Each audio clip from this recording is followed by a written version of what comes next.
Hello students, welcome to Anshik guide world. इस video में हम टेली प्राइम 5.1 जर्नल वाउचर की एंट्री लेके आए हैं और ये हमारा प्रैक्टिस सेट 3 है।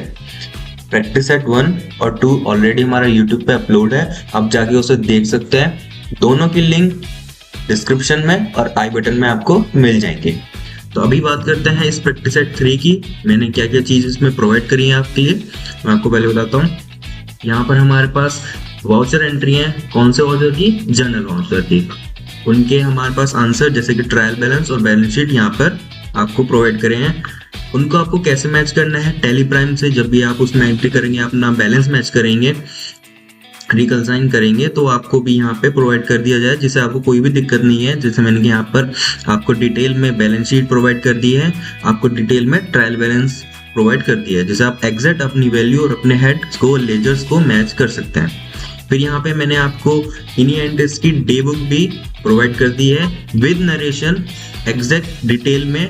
कोई भी आपको दिक्कत आने नहीं वाली है मेरी तरफ से, बट अगर आपको दिक्कत आती है तो हम आपके लिए हमेशा अवेलेबल हैं हमारे व्हाट्सएप नंबर पे और हमारे यूट्यूब वीडियो की कमेंट पर।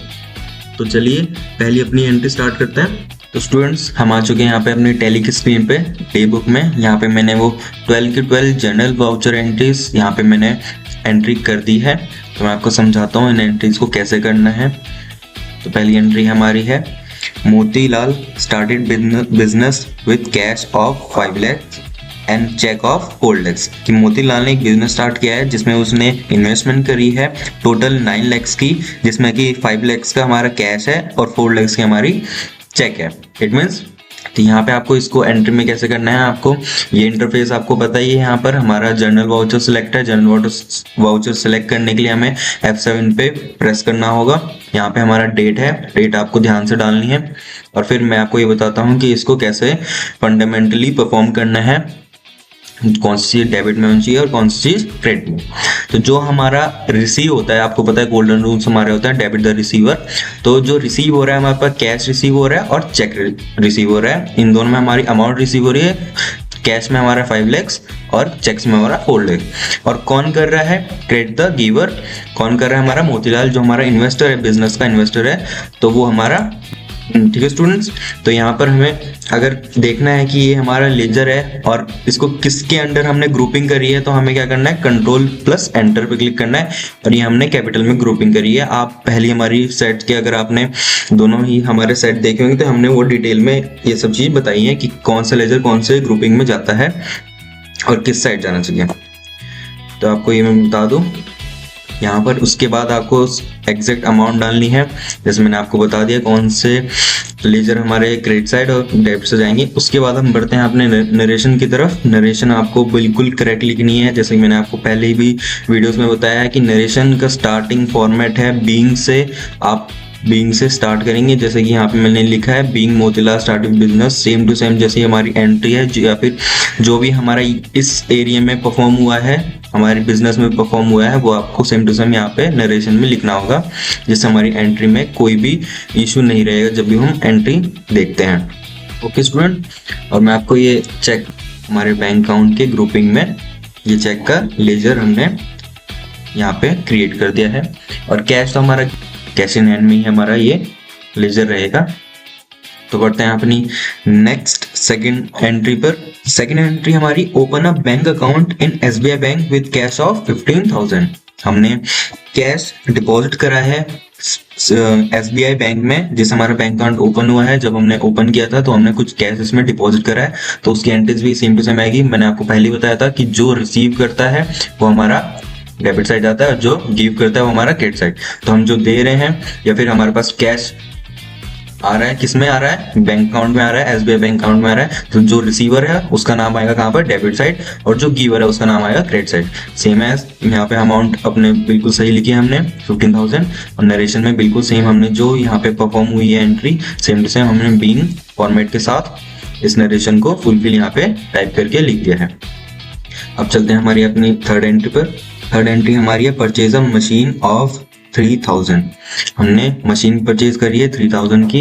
एंट्री में अगर आपको किसके थ्रू करी है, आपने परचेज नहीं लिखा तो आपको ऑलरेडी वो कैश ही एज्यूम कर लेना है, वो कैश ही होता है। तो मैंने आपको बता दिया है वो कैश है। तो हमारा क्रेडिट साइड पहुंच जाएगा कैश और डेबिट साइड पहुंच जाएगा मशीन। अमाउंट हमारी 3000 है और नरेशन में बिल्कुल सेम टू सेम लिखा है परचेज द मशीन ऑफ 3000। तो हमारी जो फोर्थ एंट्री है वो हमारी है purchase bike of 12,000 bye paying amount from SBI bank account. अब देखिए यहाँ पे एंट्री में बताया गया है कि हमने बाइक परचेज करी है और उसकी जो पेमेंट हमने करी है वो हमारे बैंक अकाउंट से हुई है। तो बैंक अकाउंट से हमारे पास जो बैंक अकाउंट है वो हमारा SBI बैंक के नाम से है और जो हमने परचेज करी है तो बाइक है। अब देखिए हमने एसेट है, हमने मशीन परचेज करी थी वो भी हमारा फिक्स एसेट था। तो कंट्रोल एंटर करके आप देख सकते हैं हमारे फिक्स एसेट्स में हमारी जो फिफ्थ जनरल एंट्री है वो है हमारी परचेज बिल्डिंग, सेम बिल्कुल बाकी ऊपर ये दो की तरह। अब ये कैसे है तो हमने बिल्डिंग लिख दी है यहाँ पे, ये भी होगी। सेम अमाउंट हमारी 1 लाख रुपीज, हमने बिल्कुल सही नरेशन फॉर्मेट में ये लिखा है being purchase building of 1 lakh और कैश। ये है 45,000 deposit cash into bank account. Same वही जो हमने ऊपर करी थी, कैश डिपॉजिट कर रहे हैं हमारे बैंक अकाउंट में तो कैश हमारा क्रेडिट हो जाएगा, क्यों? क्योंकि वो गिवर है। और बैंक SBI बैंक हमारा डेबिट हो जाएगा, क्यों? क्योंकि वो रिसीवर है। Investment with cash of 35,000 bye owner. अब ओनर ने बिजनेस स्टार्ट करते हुए कुछ कैश और चेक से पेमेंट करी थी, सेम टू सेम उसने बिजनेस के बीच में और कैश इन्वेस्ट किया है वो हमारा 35,000 का है। तो जैसे आपने ऊपर एंट्री की थी सेम टू सेम ऐसी होगी। गिवर हमारा मोतीलाल है, इन्वेस्टर है, वो हमारे कैपिटल अकाउंट में है और क्रेडिट साइड पर है। और ये हमारा कैश है, जो रिसीवर है वो हमारा डेबिट साइड पर है। अमाउंट बिल्कुल सही है हमारी, नरेशन भी बिल्कुल करेक्ट और प्रोफेशनल है। ये एंट्री आपको बहुत अच्छे समझनी है, मैं आपको बताता हूँ इसमें क्या करना है। यहाँ पर हमने ये एंट्री क्या करी मैं आपको पहले बताता हूँ कि हमने जो चेक हमारे पास इन्वेस्ट हुआ था बिजनेस में, मोतीलाल ने जो इन्वेस्ट करा था 4 लाख चेक से, वो चेक हमने बैंक अकाउंट में डिपॉजिट कर दिया, उसकी ये एंट्री है। एक एग्जांपल के थ्रू आपको मैं बताता हूँ। जब भी आप सेल करते हैं बायर को तो वो आपको पेमेंट करता है कैश के थ्रू या फिर चेक के थ्रू। तो जब आपको चेक रिसीव होता है, जैसे उसी सेम डे में आप वो चेक अपने बैंक अकाउंट में डिपॉजिट कर देते हो तो वो अमाउंट आपके बैंक अकाउंट में ऐड हो जाती है।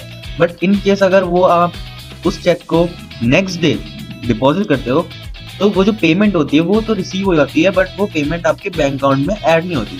सिर्फ आपको चेक रिसीव होता है, आपके बैंक अकाउंट में पेमेंट ऐड नहीं होती। तो उसको हम ऑन प्रोसेसिंग पेमेंट कहते हैं। जैसे ही अगर आप सेम डे में आप वो चेक डिपॉजिट कर दोगे बैंक में तो आपकी पेमेंट कंफर्म हो जाएगी, आपके बैंक अकाउंट में ऐड हो जाएगी। बट अगर आप अनदर डे या उस डे के अलावा किसी और दिन में आप चेक को डिपॉजिट करने जाते हो तो आपको 2 एंट्री करनी होती है, एक तो चेक रिसीव करने की और दूसरी चेक को डिपॉजिट करने की। तो हमने यहाँ पे रिसीव करने की चेक हमने पहले कर दी है, check account debit to cash account debit to check account to Motilal. ये हमने पहले सबसे फर्स्ट एंट्री हमारी यही थी, तो हमने रिसीव कर। अब हमें इस चेक को डिपॉजिट करना है कहाँ पर, हमारे SBI बैंक अकाउंट। तो उसकी ये एंट्री है, यहाँ पर हमने चेक को डिपॉजिट कर दिया है अपने बैंक अकाउंट में। तो इन केसेस में हम एक लेजर क्रिएट करते हैं चेक के नाम से, और उस लेजर को हम किसमें, क्योंकि चेक कहाँ पे आता है, डिपॉजिट कहाँ पे होता है, बैंक अकाउंट में, इसलिए ये बैंक अकाउंट की ग्रुपिंग में जाएगा। कि हमें ये पता चल जाता है कि हमारे पास ऑन प्रोसेसिंग चेक कितने हैं, मतलब वो चेक कितने हैं जिनको अभी तक हमने डिपॉजिट नहीं करा है बैंक अकाउंट में, क्योंकि हमें उनकी भी पेमेंट हमारे बैंक अकाउंट में एंड करानी है। तो हमें इसका भी इसका भी अकाउंटिंग रखनी पड़ती है कि हमारे पास कितने चेक्स हैं जो भी ऑन प्रोसेसिंग में है, जिनको अभी हमें डिपॉजिट कहाँ पे करना है, हमारे बैंक अकाउंट में। तो इसलिए हम इसका एक अलग से चेक के नाम से एक लेजर क्रिएट कर देते हैं और उसकी ग्रुपिंग कहाँ पे रखते हैं, हम बैंक अकाउंट में। तो आपको अच्छे से समझ आया होगा, ठीक है ना। अभी बढ़ते हैं हम अपनी नेक्स्ट एंट्री पर। 9,000 paid for salary in cash.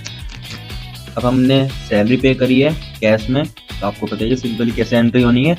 जो हमारी सैलरी है उसका हमारे डेबिट साइड में रिफ्लेक्ट होगा और जो हमारा कैश है वो हमारा क्रेडिट साइड। मैं आपको बताता हूँ, सैलरी जो हमारे में आएगा वो हमारा आएगा एक्सपेंस में, जो कि कौन सा है, कौन से नेचर का है, इनडायरेक्ट।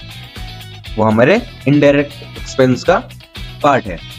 क्रिएशन हमने बिल्कुल सही फॉर्मेट में करी है। नेक्स्ट एंट्री है हमारी 2,000 paid for electricity bill from bank account.